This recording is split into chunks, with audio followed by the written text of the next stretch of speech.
Hello दोस्तों, मैं रामनिका गांधी। मैं एक होम्योपैथिक विशेषज्ञ हूँ। आज मैं बात करूंगी ओसीडी की समस्या से। ओसीडी यानी कि obsessive compulsive disorder. Compulsive disorder जो होती है, यह इसमें जो व्यक्ति है उसमें जो नहीं होता, जो है ही नहीं, उस चीज की वह कल्पना करता रहता है। तो जैसे कि कोई व्यक्ति है, आजकल बहुत बहुत पेशेंट आते हैं और इस स्थिति में आते हैं कि वो अगर हाथ धो रहे तो हाथ धोते ही रहते हैं, हाथ धोते ही रहते हैं, या जरा सा भी कहीं टच हुआ, कुछ भी छू लिए तो उनको हाथ धोना एकदम से नेसेसरी हो जाता है। ऐसे मरीज हमारे पास बहुत ज़्यादा आते हैं। कुछ मरीज ऐसे आते हैं, नहा रहे होते तो नहाते ही रहते हैं।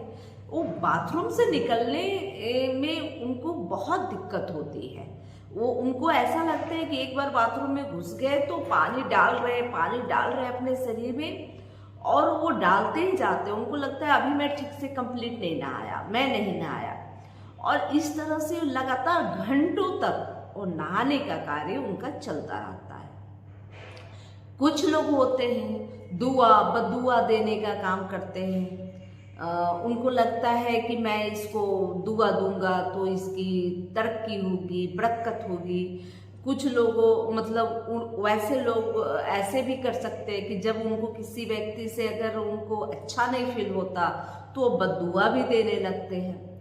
कभी कभी यह भी देखा गया है कुछ ओसीडी के मरीजों में कि जब वो जैसे कि फीमेल है और उनके पति अगर घर से बाहर गए हैं तो उनको लगता है कि मेरे पति का एक्सीडेंट हो जाएगा, उनको ऐसा होगा, मेरे बच्चे जो घर से बाहर गए हैं, स्कूल पढ़ने के लिए गए हैं, तो हो सकता है उनके साथ कुछ दुर्घटना हो जाए, और वो बार बार बेचैन हो जाते हैं और सामने वाले को फोन करते रहते हैं। जो दुर्घटना नहीं होना होता है वो भी होने की संभावना बढ़ जाती है। ऐसी ओसीडी के मरीजों में देखी गई है। बहुत अलग अलग जो नहीं है उसकी कल्पना करना और फालतू का बात सोचना, या कभी कभी जो हाथ धो रहे तो अनेकों बार हाथ धोते रहते हैं। आपने यह तो श्लोक सुना होगा, अति सर्वत्र वर्ज्यते। साफ सफाई रखना बहुत अच्छी बात है, लेकिन साफ सफाई उतनी ही रखनी चाहिए जितने से व्यक्ति स्वस्थ रह सके। लेकिन यह जो ओसीडी का जो मामला आता है, जिसमें कोई व्यक्ति हाथ धो रहा है, बार बार हाथ धो रहा है, इससे उनको दिक्कत होती है। यह जो ओसीडी की समस्या है, यह अनोन है, या क्यों होता है, कैसे होता है, इसका पूरा पता तो बिल्कुल अभी तक नहीं लगा पाए हैं। लेकिन यह जरूर बात है कि मस्तिष्क में कुछ प्रॉब्लम आती है, मस्तिष्क में कुछ डिसऑर्डर होते हैं, कुछ तकलीफें होती हैं, जिसकी वजह से यह समस्या लोगों में देखी जाती है। ओसीडी कभी कभी बहुत ज्यादा जानलेवा भी हो सकती है। जब व्यक्ति ऐसा होता है कि कुछ महिलाओं में ऐसा देखा गया है, हमारे यहाँ बहुत क्लिनिक में ओसीडी के मरीज आते हैं ट्रीटमेंट के लिए, और कुछ ऐसी महिलाएं भी आ चुकी हैं, जैसे कि अगर उनकी बच्ची जमीन में बैठ जाए, छोटी सी बच्ची जमीन में बैठ जाए, वो ठंडे का कितना ठंडा का मौसम हो, रात के समय अगर बैठ जाए जमीन में खेलते खेलते, या कुछ खिलौने छू ले अपने पड़ोसी के बच्चों को, तो वह महिला उस बच्ची को उसी वक्त नहाना शुरू कर देती है। तो ऐसी स्थिति में उस बच्चे का हालत खराब हो जाता है, तबीयत बिगड़ जाती है। एक ऐसी मेरे पास घटना हुई कि एक बच्ची का तबीयत खराब था। वो हॉस्पिटल में एडमिट हुई, उनके पिता हॉस्पिटल में लेकर बच्ची को एडमिट हुए, और बच्ची जब स्वस्थ हो गई तो जब घर जाते हैं तो माँ चूंकि हॉस्पिटल में नहीं आती, क्योंकि उनको घृणा है, नफरत है। उनको लगता है कि उनको कोई प्रॉब्लम आ जाएगा, हॉस्पिटल में जाना अच्छी बात नहीं है, ऐसा ऐसा उनके मन में फीलिंग हो रही थी। और जब बच्ची का डिस्चार्ज हो जाता हॉस्पिटल से और वह घर पहुंचते हैं तो ये शाम का वक्त था, और उस वक्त बच्चे और बच्चे के पिता को घर के बाहर ही खड़े करके वो पानी उछल उछल के उन लोग को नहा दिए। इससे उनकी तबीयत फिर से बिगड़ गई, उस बच्चे की फिर से बिगड़ गई। अगले दिन उसी रात में फिर से उनको हॉस्पिटल में एडमिट करना पड़ा। तो ऐसी अगर स्थिति है, ऐसी मनोस्थिति हो जाती है और यह जान को बहुत ज़्यादा खतरा होता है।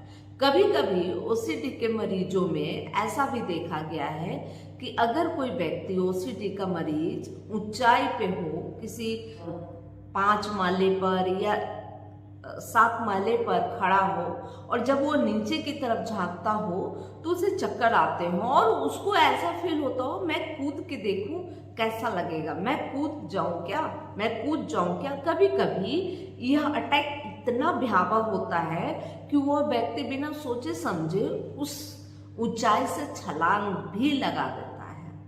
तो यह भी जानलेवा ओसीडी है, और इस तरह के स्थिति में व्यक्ति अपने आप को कंट्रोल नहीं अगर कर पाए तो बहुत दिक्कत है। कभी कभी देखा गया है ओसीडी के मरीजों को, अगर वो हंस रहा है तो हंस ही रहा है, कोई काम कर रहा है तो कर ही रहा है। अगर कोई बाजार जाना है तो एक बार जाके हो आता है, फिर दोबारा जाता है, फिर दोबारा जाता है, और उसको समझ में नहीं आता कि मुझे लेना क्या है। यह भी एक समस्या है। दूसरी चीज यह होती है कि कोई मरीज ऐसा भी होता है ओसीडी का जो कहीं भी बैठकर दिन भर पूजा पाठ में लीन हो जाता है। उसको लगता है कि अगर मैं ऐसा नहीं करूँगा तो मुझे पाप चढ़ेगा, मुझे इसकी सजा मिलेगी। या कभी कभी ओसीडी का जो मरीज होता है, जैसे कहीं किसी चीज़ को छूकर बार बार उसको प्रणाम करने की स्थिति में होता है, बार बार उसको प्रणाम करने की चेष्टा करता है, और उसको लगता है अगर मैं ऐसा ना करूं तो हो सकता है कुछ मेरे साथ दुर्घटना हो जाए या कुछ मेरे परिवार वालों के साथ दुर्घटना हो जाए। तो इस तरह की स्थिति बनती है ओसीडी के मरीजों को। तो इन स्थितियों से बचने के लिए होम्योपैथिक सुगम भी है, सुरक्षित भी है, और बेहतर ट्रीटमेंट होम्योपैथिक से आपको हो सकता है। और इस समस्या का समाधान आप होम्योपैथिक दवाइयों के माध्यम से कराएं तो सभी पद्धतियों से आपको बेहतर ट्रीटमेंट मिलेगा, और इसके लिए आपके घर वालों की भी सपोर्ट जरूरी होती है। अगर आपके घर में ऐसे कोई मरीज हैं ओसीडी के, तो आप जो घर वाले होते हैं उनको पूरा कोऑपरेट करना पड़ता है, पूरा सहयोग करना पड़ता है कि उनको इस प्रवृत्ति से निजात दिलाने में वह अहम भूमिका उन्हीं की होती है। वह व्यक्ति को, मरीज को प्यार से समझाने का काम करेंगे, उनको सही रास्ता बताने का काम करेंगे, उनको यह बताएंगे कि यह एक बीमारी है, न कि ये आपके जो मन में वहम है, जो वहम का कोई औचित्य नहीं है, कोई आधार नहीं है, आप निराधार सोच रहे हैं। इसलिए ऐसा ना सोचे। आप अगर ऐसा ना करेंगे तो भी कोई गलत नहीं होगा। यह उनको मशवरा देंगे तो हो सकता है धीरे धीरे व्यक्ति सुधर जाए। दूसरी चीज है कि उनको योग वगैरह कराने की हमेशा चेष्टा करनी चाहिए। उनको योग कराने के लिए प्रोत्साहित करें। योग ध्यान में रहने से भी मस्तिष्क शांत होता है, और इन सब समस्याओं, ओसीडी जैसी परेशानियों से वो निकलने में मदद पा सकते हैं। साथ में होम्योपैथिक दवाइयाँ उनके लिए बहुत ज़्यादा कारगर व लाभान्वित सिद्ध होंगे। तो अब बात करते हैं कि होम्योपैथिक में बहुत सारी दवाइयाँ हैं, ओसीडी को लेकर, क्योंकि ओसीडी एक बीमारी है और ओसीडी में जैसा कि मैं बताई कि बहुत लोगों को अध्यात्म की तरफ बिल्कुल निराधार बातें, जैसे कि कहीं भी जाकर वो पूजा पाठ करने लगना, किसी भी पहर में पूजा पाठ करने लगना, किसी भी जगह में पूजा पाठ करने लगना, और उनको लगता है कि मैं किसी को दुआ दूंगा तो बहुत उनकी तरक्की होगी, और अगर बद्दुआ दूंगा तो उनका सब कुछ समाप्त हो जाएगा, या उनको लगता है कि मैं ऐसा करूंगा तो अच्छा रहेगा और मैं ऐसा ना करा तो मुझे पाप चढ़ जाएगा, मेरे साथ गलत कुछ हो जाएगा, या सामने वाले मतलब मेरे परिवार वाले को गलत कुछ हो जाएगा, मेरे परिवार वाला के साथ कुछ घटना घट सकती है, इसलिए मुझे ऐसा करना जरूरी है। बार बार किसी चीज को नमन करना, बार बार कोई चीज छूने का कोशिश करना, बार बार मतलब इस तरह की एक्टिविटी होती रहती है। तो अगर इस तरह की एक्टिविटी है तो आपको एनाकार्डियम बहुत ज़्यादा फायदा कर सकती है। वैसे तो मैं अक्सर सभी मरीजों को कुछ फ्रंट लाइन की दवाइयाँ हैं जो मैं बताऊंगी, जिसको मैं जरूर देती हूँ। ओसीडी का चूंकि कोई कारण अभी तक स्पष्ट नहीं किया जा सका है, लेकिन चूंकि माइंड में कुछ इस तरह के इशू हो जाते हैं या कुछ जेनेटिक इशू होते हैं, यानी कि वंश परंपरा से आती रहती है, अगर आपके माता पिता को या नानी को, दादी को, भाई बहन को इस तरह की समस्या है, तो घर में यह संभवतः होने की आदतन उम्मीद होती रहती है। लेकिन कुछ मामलों में यह ना भी होता है किसी को, फिर भी हमारे माइंड में कुछ इस तरह के प्रॉब्लम क्रिएट होते हैं जिसकी वजह से यह ओसीडी की समस्या होती है। तो अब मैं बात करूं, जैसे कि मैं बात की कि अगर अध्यात्म की तरफ व्यक्ति का बहुत ज़्यादा रुझान है, अध्यात्म को बहुत ज़्यादा महत्व देता है, उसे लगता है ये न किया तो बुरा हो जाएगा, ये किया तो अच्छा हो जाएगा, या अपने जो भी धर्म से वो ताल्लुक़ रखते हैं उस धर्म की पूजा प्रार्थना कहीं भी, कभी भी, किसी भी वक्त वो करने लगते हैं, जिसकी उतनी कोई आवश्यकता नहीं होती। लोग कभी कभी यह सोचते हैं उनके आसपास के कि हो सकता है यह बहुत धार्मिक हो गया है, लेकिन वह यह नहीं समझ पाते कि यह ओसीडी की समस्या के वजह से होता है। धार्मिक होना एक अलग मैटर है।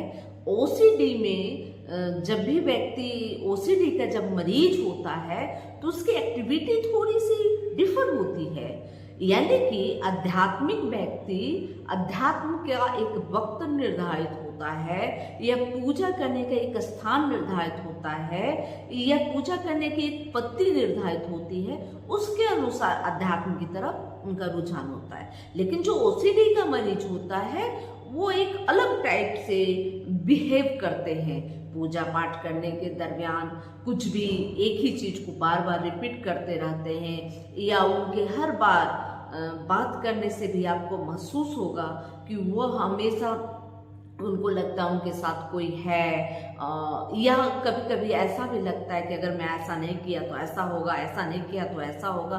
तो यह सब अध्यात्म का कुछ भी लेना देना नहीं है, यह ओसीडी की वजह से होता है और उसमें एनाकार्डियम दी जाती है।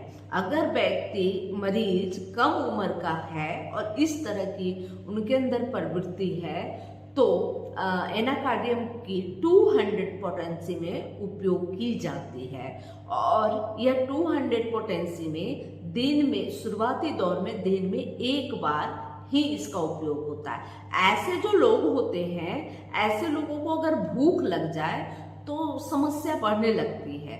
अगर यह एक विचित्र लक्षण है, एनाकार्डियम के मरीजों को जब भूख लगे तो बेचैन सा हो जाता है, उसके पेट में दर्द हो जाती है, ये बहुत तरह की समस्याएं भूख लगने के बाद बढ़ जाए तो एनाकार्डियम ही उनकी महत्वपूर्ण दवाई है।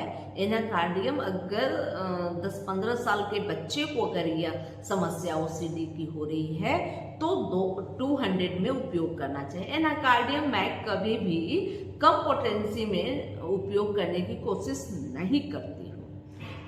और अगर यह उम्र दराज लोग हैं और इस तरह की उनकी स्थिति बनी है तो इसकी 1 m पोटेंसी में मैं सप्ताह में 2 दिन इसका उपयोग करती हूँ, जैसे कि संडे को और बुधवार को 2 दिन, रविवार और बुधवार 2 दिन 2 बूंद एक बार देती हूँ, जिससे व्यक्ति धीरे धीरे वह ठीक होने लगता है।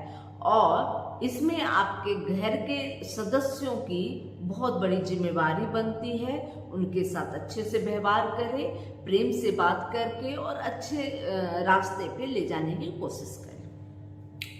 इसके बाद एक अगर कोई ओसीडी की समस्या की जहाँ बात होती है तो मैं सबसे महत्वपूर्ण मेडोराइनम का उपयोग करती हूँ। मेडोराइनम 1 m पोटेंसी में इस दवाई को सप्ताह में 1 बार जरूर उपयोग करनी चाहिए। मतलब प्रत्येक सप्ताह की जिन मरीजों को ओसीडी की समस्या है उनको मेडोराइनम 1 m पोटेंसी में सप्ताह में 1 दिन आपसे देती हूँ। इससे अगर जेनेटिक प्रॉब्लम है, फैमिली बैकग्राउंड से आ रहा है, तो भी मेडोराइनम एक ऐसी मेडिसिन है जो फैमिली से आने वाली बीमारियों को आपके शरीर में समाप्त करने की अथक प्रयास करती है और अंततः समाप्त कर देती है।